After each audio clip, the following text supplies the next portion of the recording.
Nari walked through the halls of the Pale Citadel with her back straight and her face calm.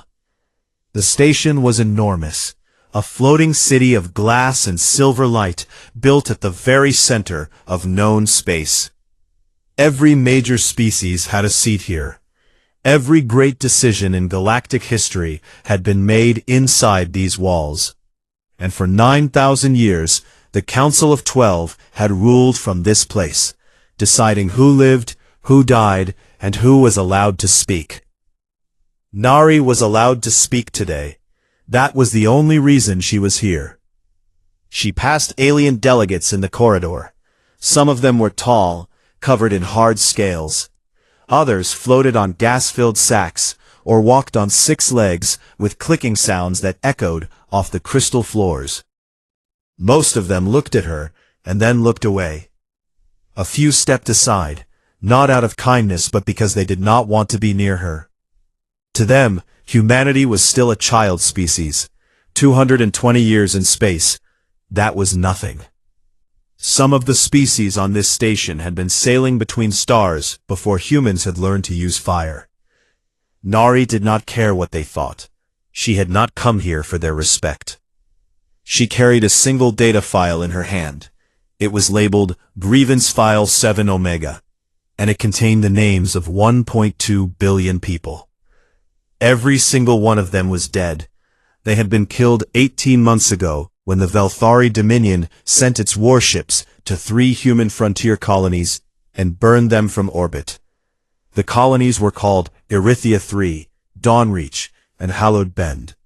The attacks lasted 4 days. The emergency broadcasts from the surface lasted 11. No one came to help. The Council classified the attacks as territorial correction and moved on to other business. Nari remembered Erythia 3.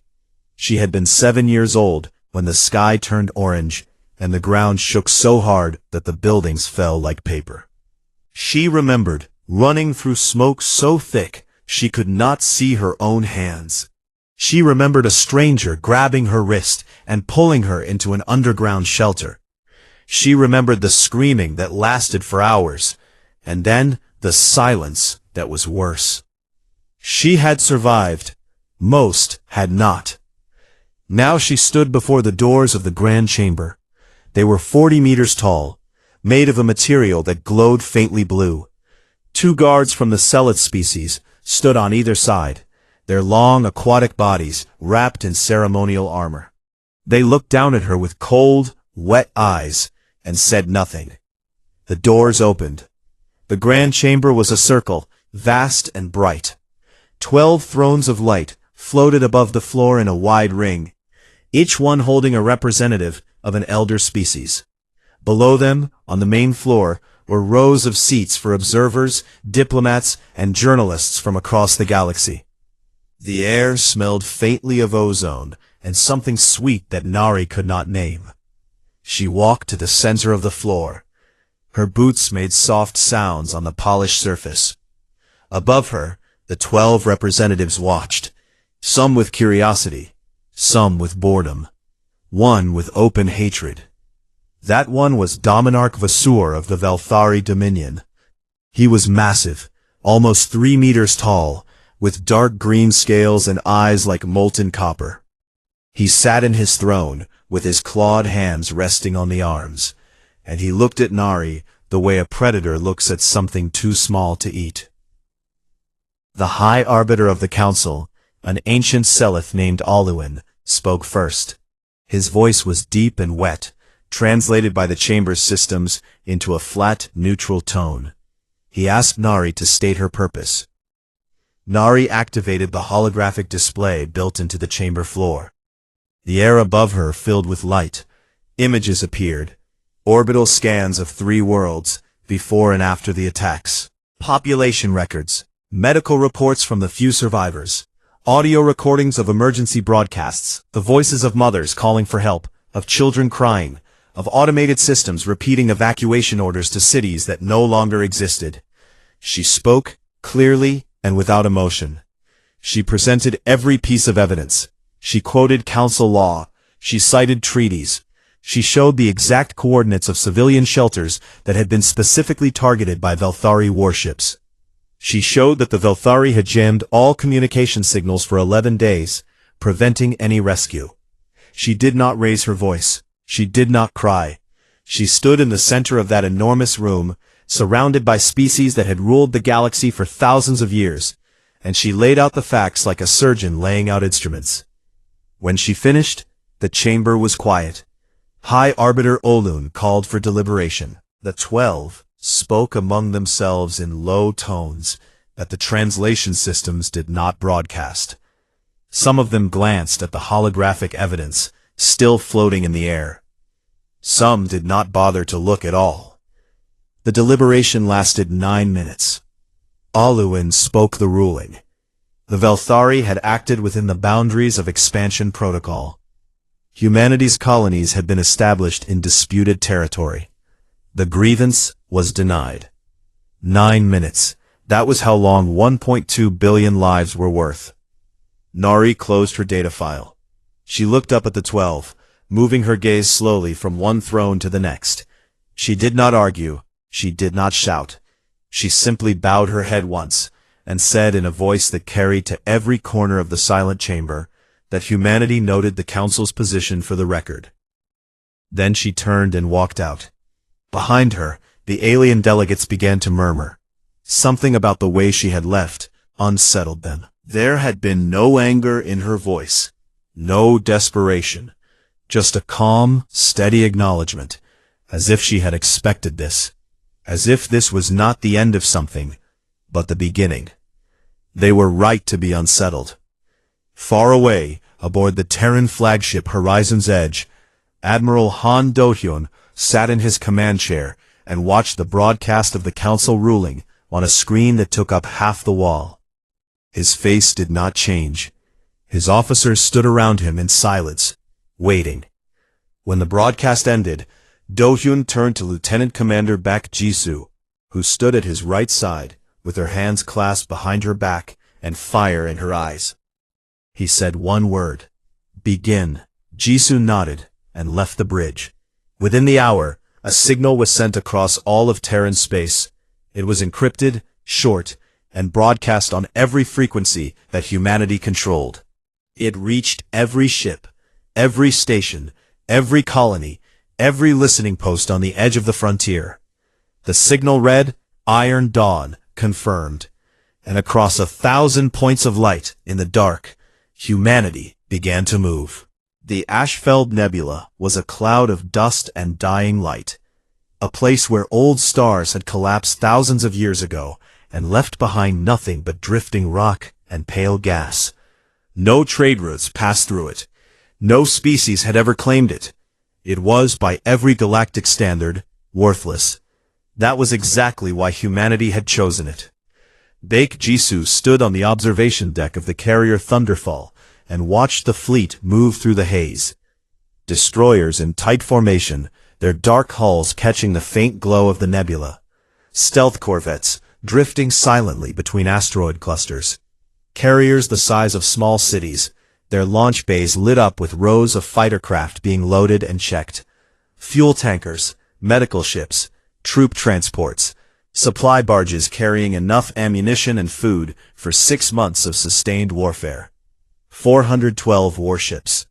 Humanity had built them in secret over 5 years, hidden deep inside the nebula where no alien sensor could reach. The Council thought humans had a defensive fleet of maybe 80 ships. They were wrong by a factor that would soon terrify them. Jisoo watched a squadron of destroyers execute a sharp turn in perfect unison, their engines flaring blue against the brown dust. She felt something tighten in her chest. Not fear. Something older than fear. Something that had been sitting inside her ribs since the day she received the message that Dawnreach had been destroyed, and her younger brother, Baek Minho, was gone. Minho had been 15. He had wanted to be an engineer. He used to send her messages from the colony, long rambling recordings where he talked about the machines he was building, and the friends he had made, and the way the sunsets on Dawnreach looked like liquid gold. The last message he sent was 3 hours before the Velthari ships appeared in orbit. He had been laughing in it. Jisoo reached into her jacket pocket and pulled out a small hollow photo. It showed Minho sitting on a rock somewhere on Dawnreach, squinting at the camera with a crooked smile. She looked at it for a long time, then whispered to it, "We are almost there." She put it back and returned to work. 2 decks below, in the science wing of the Horizon's Edge, Chief Science Officer Kwan Taeho was standing in front of a device the size of a ground transport vehicle. It was ugly. It looked like someone had welded 3 different machines together and wrapped them in cables. It hummed with a low, uneven vibration that made the floor tremble. This was the Null Tide engine. The Velthari Dominion had ruled their region of space for over 4,000 years, and the reason was simple. They possessed FTL jamming technology. When their enemies tried to retreat, the Velthari locked them in place. When fleets tried to maneuver, the Velthari froze them. Every species that had ever gone to war with the Velthari had lost because they could not escape, could not reposition, could not run. You fought the Velthari where they wanted you to fight, and you died where they wanted you to die. No one had ever broken through the jamming. It was considered impossible. The physics were too complex, the energy requirements too vast. Taeho had done it in 22 months. He was not a soldier. He was thin, quiet, and had a habit of talking to himself when he was thinking. He forgot to eat when he was working, and sometimes forgot what day it was. But his mind worked in ways that the elder species could not understand, because he did not follow their rules. He used methods they had dismissed centuries ago as primitive. He combined fields of science that they kept separate. He made mistakes, learned from them faster than anyone thought possible, and kept going. When Admiral Do-hyun came to see the device, Taeho explained how it worked in terms that were probably too technical for the situation. Do-hyun listened patiently, then asked one question. "Will it work?" Taeho hesitated. "In simulations, yes. In real combat?" He paused and pushed his glasses up his nose. "I believe so, sir." Do-hyun looked at him for a moment, then put a hand on his shoulder. "Belief is enough," he said. "We will handle the rest." Taeho nodded, and for the first time in months, he looked like he could breathe. The final briefing happened in the war room of the Horizon's Edge, a windowless chamber deep inside the ship, where every surface was covered in tactical displays. Admiral Do-hyun sat at the head of the table. Jisoo stood to his right. Taeho sat near the back, still making notes on his personal screen. And at the far end, standing rather than sitting, because she never sat during briefings, was Shin Unji, Director of Terran Intelligence. Unji was the kind of person who noticed everything and said very little. She had spent 10 years building the largest human intelligence network in history, a web of agents, informants, and observers spread across alien trade hubs, space stations, dockyards, and diplomatic posts. She did it without artificial intelligence, because AI could be hacked. Her network ran on human trust and human courage, and it had never been compromised. She activated a display that showed a map of Velthari military positions across their territory. Every base, every fleet, every supply route, all of it mapped in perfect detail by her agents over 2 years of patient, dangerous work. Then she showed them something else. It was a set of intercepted communications between the Velthari Military Command and 3 members of the Galactic Council. The communications confirmed what humanity had feared. The Velthari were planning a second wave of attacks, not on frontier colonies this time, but on humanity's inner worlds, core planets, billions of people, and the Council had quietly approved it. The timetable was 14 months away. The room went very still. Do-hyun looked at the display for a long time. Then he spoke. He said they would not wait. They would not sit behind their borders and hope. They would strike, but not blindly. They would not attack the Velthari homeworld. Instead, they would strike at the council's legitimacy itself. He turned to Nari, who had arrived from the Pale Citadel just hours ago, and sat at the table with her hands folded. He told her the plan.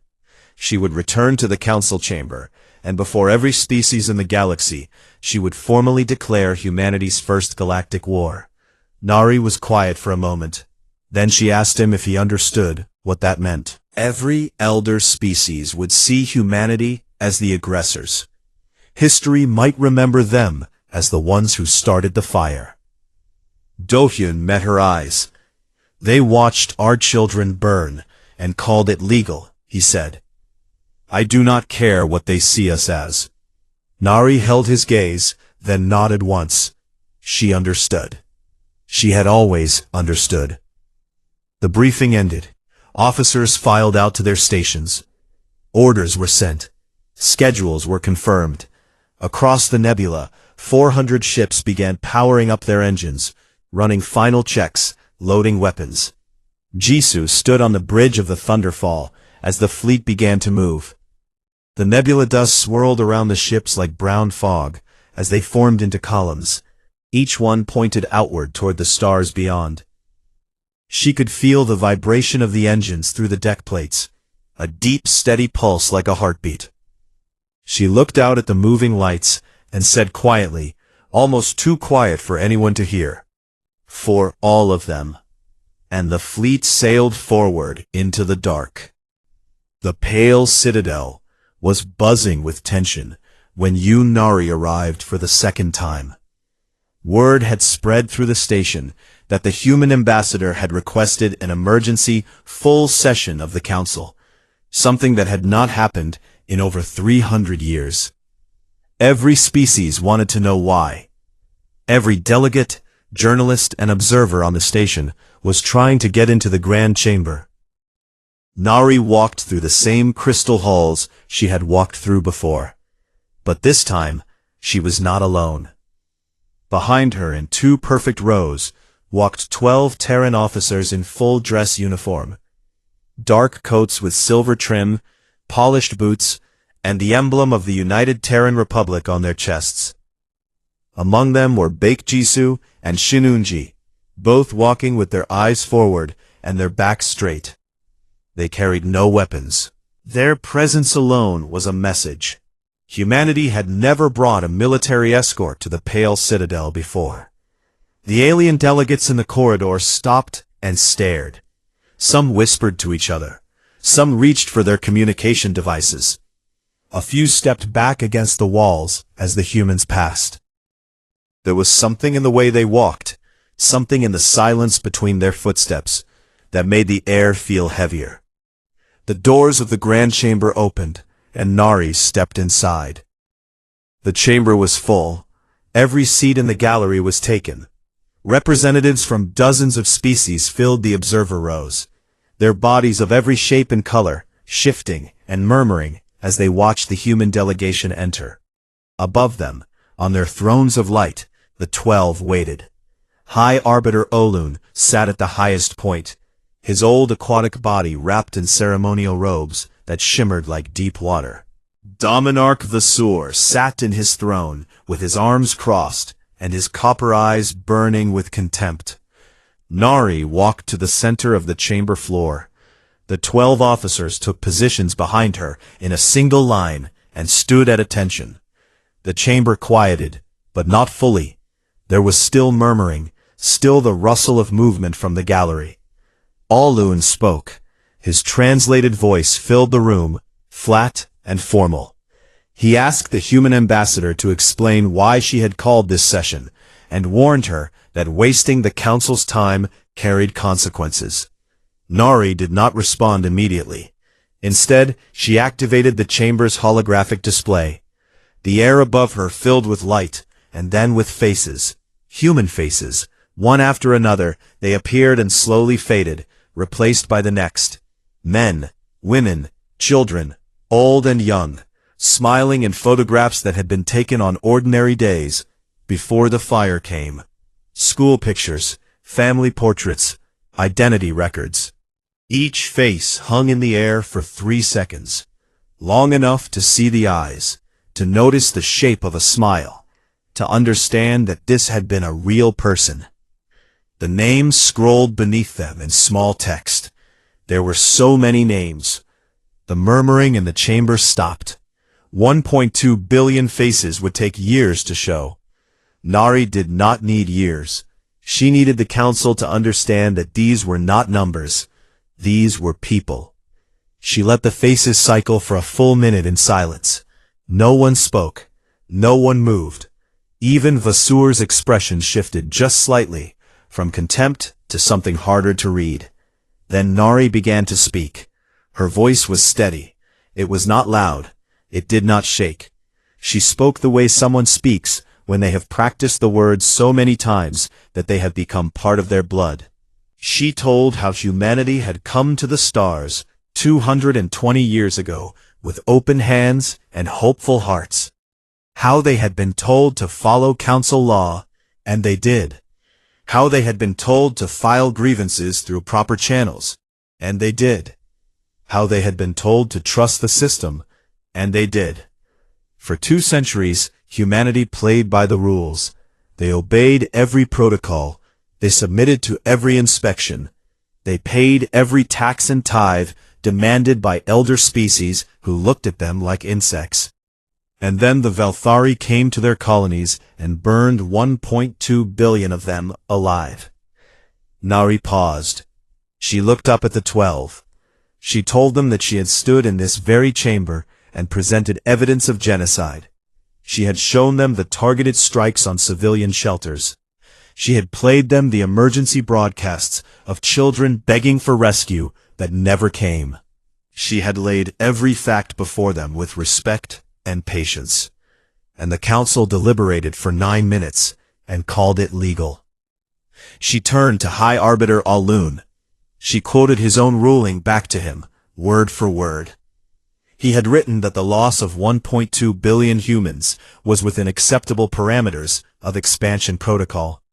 She asked him now, with the faces of the dead still cycling in the air above her, to tell her which parameters they fell within.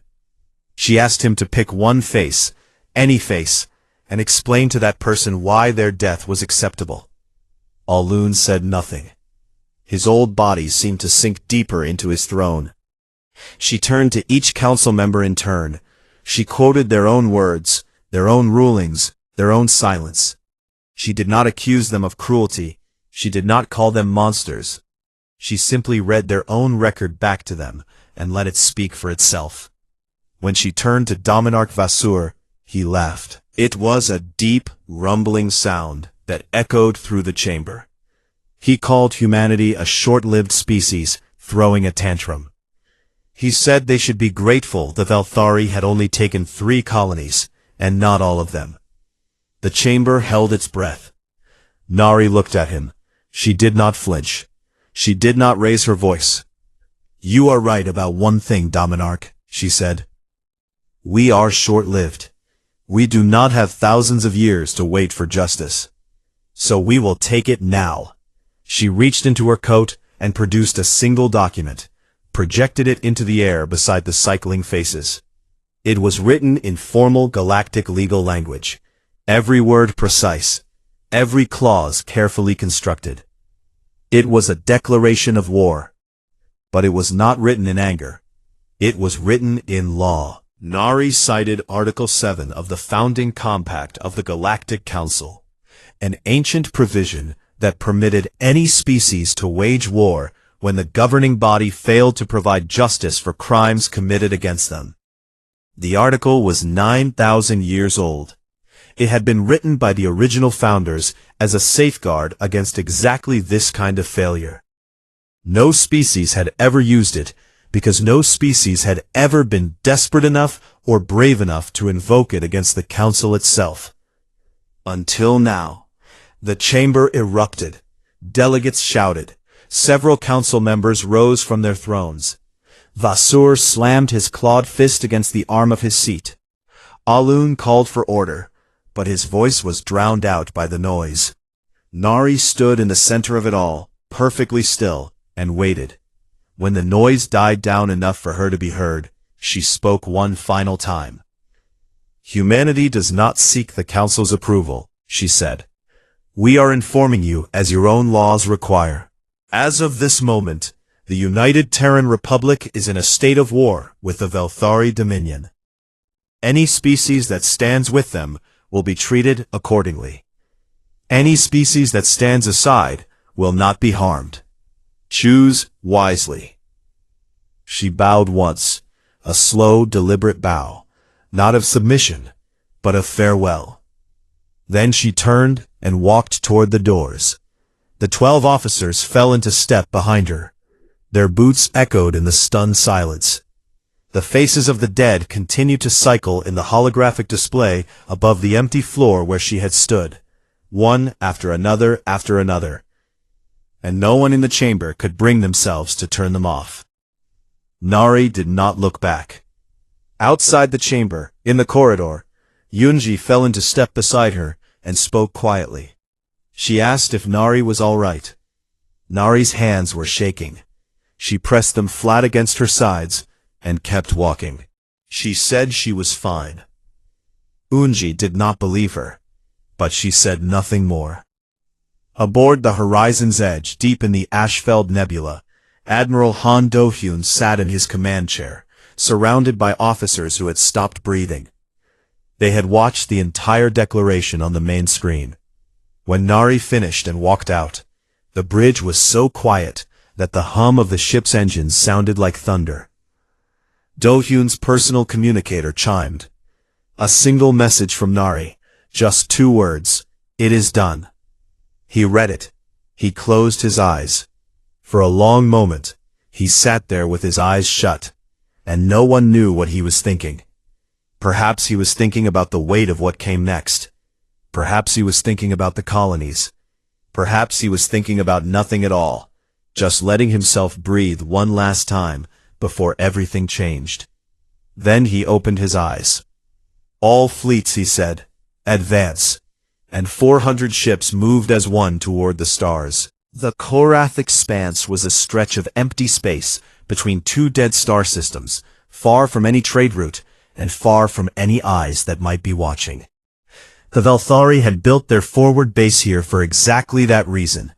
It was a massive structure, a military station bristling with weapons platforms, shielded by overlapping energy barriers, and surrounded by a defense fleet of over 200 warships. This was the base from which the Second Purge was supposed to launch. From here, the Velthari had planned to send their fleets to humanity's core worlds and finish what they had started. They never got the chance. The Terran fleet dropped out of faster-than-light travel at the edge of the expanse in a wave of blue-white light that lit up the darkness like a second sunrise. 412 warships, arranged in battle formation, their weapons already powered, and their shields already raised. They came out of the dark in perfect order, and for a moment, the Velthari defenders simply stared. They had expected maybe 80 human ships. That was what their intelligence said. That was what the Council believed. The number that appeared on their scanners was so far beyond their predictions that several Velthari officers later admitted they thought their equipment was broken. Admiral Han Do-hyun stood on the bridge of the Horizon's Edge and watched the tactical display as it filled with red markers showing the positions of Velthari ships. His face showed nothing. His voice was calm when he spoke. He ordered all ships to hold position and wait for the Velthari response. The response came in seconds. Across the expanse, the Velthari activated their FTL jamming fields. This was their greatest weapon. A network of generators built into the station and the surrounding defense platforms that could lock down faster-than-light travel across a massive area. Once the jamming fields were active, no fleet could escape. No ship could jump away or reposition. You were trapped, and the Velthari would close in from every angle and destroy you at their convenience. It had worked against every enemy they had ever faced. Every species that had challenged the Velthari in 4,000 years had died inside these invisible walls. The jamming fields activated. The Velthari commander, a tall officer with scarred scales and cold eyes, opened a channel to the Terran fleet. He told them they had made a fatal mistake. He told them to surrender, and their deaths would be quick. Do-hyun did not respond to the channel. Instead, he looked at the officer standing beside the main console and gave a single nod. Deep inside the horizon's edge, in a room that vibrated with energy, Kwon Tae-ho pressed his hands flat on the control panel of the null-tide engine and activated it. There was no other word for the sound it made. A high, rising tone that shook the walls and made every light on the ship flicker for 2 full seconds. Tae-ho gripped the panel and held on as waves of energy pulsed outward from the device, invisible but immensely powerful, spreading through space in an expanding sphere. The Velthari jamming fields collapsed, every single one of them. In an instant, the invisible walls that had trapped and killed 100 fleets over 4,000 years simply ceased to exist. The Velthari scanners went wild. Warning alarms sounded across their station. Officers shouted in confusion because what had just happened was impossible. It had never happened before. It could not happen. But it did. Do-hyun opened the fleet channel. All ships engage. The battle began. Baek Jisoo commanded the vanguard from the bridge of the Thunderfall. She had spent 18 months studying Velthari tactics, learning their formations, memorizing their patterns. She knew how they fought. They relied on overwhelming firepower and the certainty that their enemies could not run. Without the jamming fields, they were still powerful, but they were no longer unbeatable. Jisoo sent her destroyers into the asteroid field that bordered the expanse, using the drifting rocks as cover. She deployed decoy drones that mimicked the energy signatures of full-sized warships, drawing Velthari fire away from the real attack. While the enemy wasted shots on ghosts, she brought her main force around in a wide arc and struck the station's shield generators from 3 sides at once. The first generator fell in 11 minutes. The second followed 8 minutes later. The Velthari fought back hard. Their ships were bigger, heavier, carrying weapons that could tear through Terran armor with a single salvo. 3 human destroyers were destroyed in the first hour. Then 2 more. Then a carrier took a hit that ripped through its port side and killed 600 crew members in a flash of white fire. But humanity did not stop. They did not slow down. They fought the way only a species that has been pushed to the edge can fight, with a fury that was not reckless, but focused, controlled, and relentless. Their ships were faster. Their pilots made decisions in seconds that Velthari commanders took minutes to consider. They adapted to every change in the battle faster than the enemy could respond. In the middle of the chaos, a Velthari commander opened a direct channel to the horizon's edge. His face filled the screen on Do-hyun's bridge, scales dark with rage, voice shaking with something that might have been disbelief. He demanded that the humans surrender. He called them vermin. Do-hyun looked at the screen. He spoke in the same calm, quiet voice he always used. "We are the vermin that learned to bite," he said. "You should have crushed us when you had the chance." He cut the channel. Aboard the horizon's edge, Tae-ho worked without rest. The Velthari were throwing everything they had at the null-tide engine, trying to reactivate their jamming fields with brute force, counter-frequencies, power surges, emergency backup generators. Each time they tried, Tae-ho adjusted the engine, sometimes by fractions so small that only he could see the difference. His hands trembled from exhaustion, but he did not stop. If the engine failed, the jamming fields would return, and the fleet would be trapped. Eunji sat in the intelligence center 2 decks above, surrounded by screens showing intercepted Velthari communications. Her agents had given her the encryption keys months ago, and now she could read the enemy's orders in real time. She fed information to Do-hyun minute by minute. Troop movements, fleet repositioning, which sections of the station were weakening, which Velthari commanders were panicking. It was like watching the enemy play cards, with their hand showing. The battle lasted 6 hours. When it was over, The Velthari forward base was a broken shell, its shields down, its weapon platforms silent, its defense fleet scattered or destroyed. Terran Marines boarded the station in armored shuttles and secured it deck by deck. The resistance was fierce in places, but it ended. Humanity had won its first battle, but the cost was real. 31 Terran ships were destroyed. Over 4,000 people were dead. Jisoo read the casualty reports on her screen and felt each number like a wound. These were people she had trained with, people she had eaten meals with, people who had families and names and faces. But what they found inside the station made the cost feel necessary. In the command center of the base, Terran intelligence officers discovered the full operational plans for the second purge. Targets, timelines, projected casualties. It was all there, laid out in cold Velthari military language. The plan called for simultaneous strikes on 12 human worlds. The projected death toll was 8 billion. The document had been stamped with the approval codes of 3 Galactic Council members. 8 billion. They had been planning to kill almost every human alive. Do-hyun read the documents in silence. Then he gave an order. Broadcast them. All of them. Every page. On every galactic frequency. Unencrypted. Let every species in the galaxy see what the Velthari had planned and who had approved it. The broadcast went out within the hour. Across the galaxy, billions of beings on thousands of worlds watched as the Velthari genocide blueprint played on their screens. The reaction was immediate and enormous. Species that had never spoken about humanity suddenly had opinions.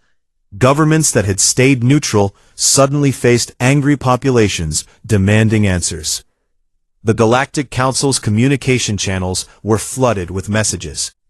And in the quiet halls of the Urani Collective, an insectoid species that had been neutral for 1,000 years, a message was drafted and sent to Yoon Nari through a private channel. It was short. We are watching. We have not forgotten our own scars. Nari read it and closed her eyes. The tide was beginning to turn. 3 months passed after the Battle of Korath Expanse, and the galaxy was not the same place it had been before. The broadcast of the Velthari genocide plans had done more damage to the old order than any weapon could. Species that had lived under the Council's rule for thousands of years saw the documents and recognized something familiar in them. The Velthari had not only planned to destroy humanity, they had done it with the full knowledge and quiet approval of Council members. And if they could do it to humans, they could do it to anyone. They had probably done it before. The Velthari Dominion, once feared as one of the most powerful empires in known space, was cracking from the inside.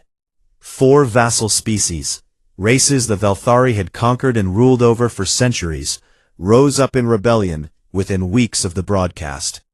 They had been afraid for generations, too weak and too alone to fight back. But watching humanity, a species that had been in space for only 220 years, stand up and strike the Velthari in the face had changed something in them. If the humans could do it, maybe they could too. The Galactic Council of 12 was fracturing. 3 members had officially withdrawn their support from the Velthari and declared themselves neutral. 2 others were in private negotiations with Terran diplomats. The Urani Collective, the insectoid hive mind that had been neutral for 1,000 years, had broken its silence and declared open solidarity with humanity.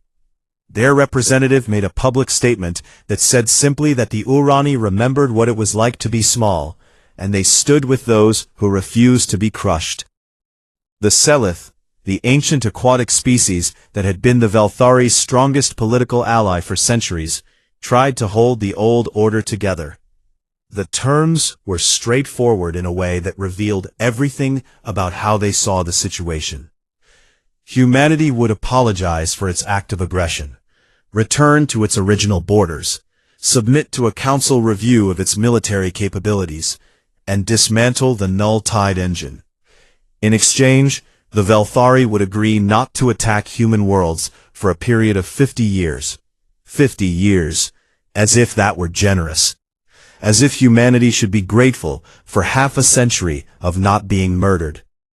Yun-Nari rejected the terms publicly, in a statement broadcast across galactic channels. She said 4 words that became the most repeated phrase in human space for months afterward. "We will not apologize for surviving." The Selith were stunned.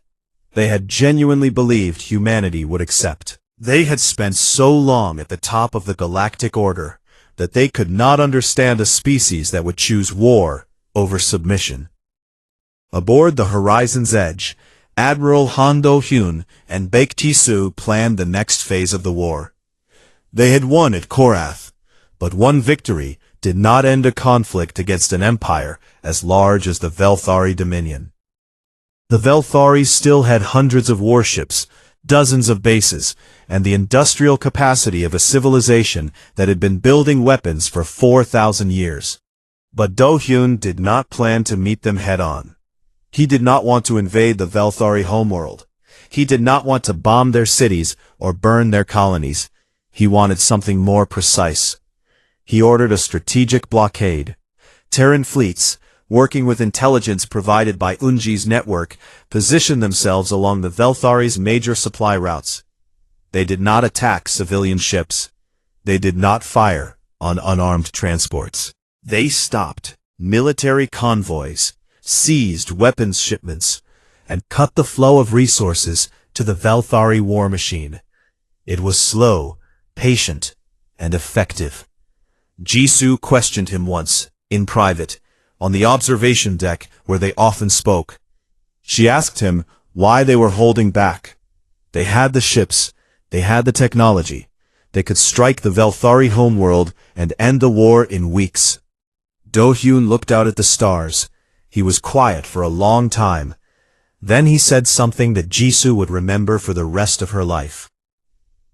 "We are not them," he said. "We do not burn worlds. The moment we do, we become exactly what they said we were, and every species watching will see it. We fight this war so that our children do not have to fight the next one. That only works if we fight it the right way." Jisoo did not argue. Part of her, the part that still ached for Minho, wanted to burn everything. But she knew Do-hyun was right. She had always known. Kwon Tae-ho, meanwhile, did something that shocked the galaxy more than any battle could.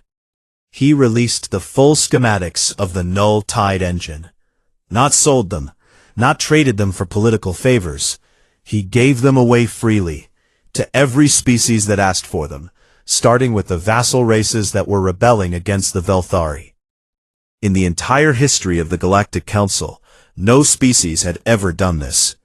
Technology was power, and power was hoarded. The elder species built their empires on secrets, and kept younger races dependent by controlling what knowledge they could access. The idea that someone would simply hand over their greatest military advantage for free was so alien to the Council's way of thinking that many delegates initially believed it was a trick. It was not a trick. Tae-ho had argued for it in front of Do-hyun and the entire command staff. He said that the null tide engine was not a weapon, and keys only mattered if they opened doors for everyone. Do-hyun approved the release. When asked by a journalist from an alien news service why humanity would give away such power, he gave a short answer. "Because we remember what it feels like to have none." The effect was immediate. The vassal species, now armed with technology that neutralized the Velthari's greatest advantage, began winning their own battles. The Velthari Dominion, fighting on multiple fronts against enemies they had considered beneath them, began to lose ground for the first time in their history. And in the middle of all of this, Yun-Nari returned to the Pale Citadel one final time. She did not come to plead. She did not come to declare war. She came to offer something no one expected. She came to offer peace, but not the old kind of peace. not the kind where the strong decided what the weak could have. A new kind. She presented the new accord to the council. It was a document that she, Unji, and a team of Terran legal scholars had spent months drafting. It proposed the abolition of Expansion Protocol, the law that had allowed the Velthari to massacre human colonies and call it legal. It proposed equal standing for all species in the Council, regardless of how long they had been in space. It proposed an independent tribunal to investigate and prosecute war crimes, starting with the colony purges. The chamber was quieter than it had been the last time she stood there. The 12 looked tired. Some of them looked afraid. They had spent 9,000 years maintaining an order that served them, and now that order was falling apart. High Arbiter Olun, older and more fragile than before, leaned forward in his throne and asked Nari a question. He asked it not in his formal legal voice, but in a tone that sounded almost personal. He asked what humanity truly wanted. The faces of the dead were not cycling above her this time. She did not need them. The whole galaxy already knew their names. "What we have always wanted," she said, "a seat at the table, and a galaxy where no child watches the sky burn." Alun stared at her for a long moment. Then he nodded, slowly, and called for the council to begin formal review of the accord. It was not a victory. Not yet. There would be months of negotiation, resistance from some species, and political battles that would be fought in chambers and corridors rather than in space. But the door was open, and it would not close again. The final scene of the story took place on the observation deck of the Horizon's Edge, far from the Pale Citadel, far from the Council, far from everything except the stars.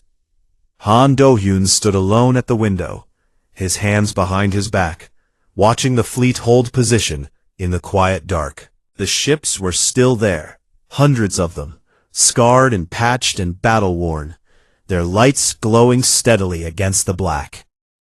Jisoo found him there, as she often did. She walked up beside him and stood in silence for a while, looking at the same stars. She asked him if he thought the council would accept the accord. Do-hyun did not answer right away. He watched a patrol of corvettes pass by the window, their engines leaving faint trails of blue light. Then he spoke. "It does not matter," he said. "They will accept it, or we will keep fighting until the ones who come after them do." Jisoo smiled. It was the first time she had smiled in years, and it surprised her how unfamiliar the feeling was. She reached into her pocket and touched the small hollow photo she always carried, but did not take it out. "Minho would have loved this view," she said. Do-hyun looked at her, his expression softened, just slightly, in a way that only she would notice. "Then, we will make sure no one ever takes it from us again," he said. They stood together in the quiet and watched the stars. Out in the black, humanity's fleet held position, watchful, wounded, unbroken. They had announced their first galactic war, not with hatred, but with a promise. Never again. And the galaxy, for the first time in 9,000 years, believed them.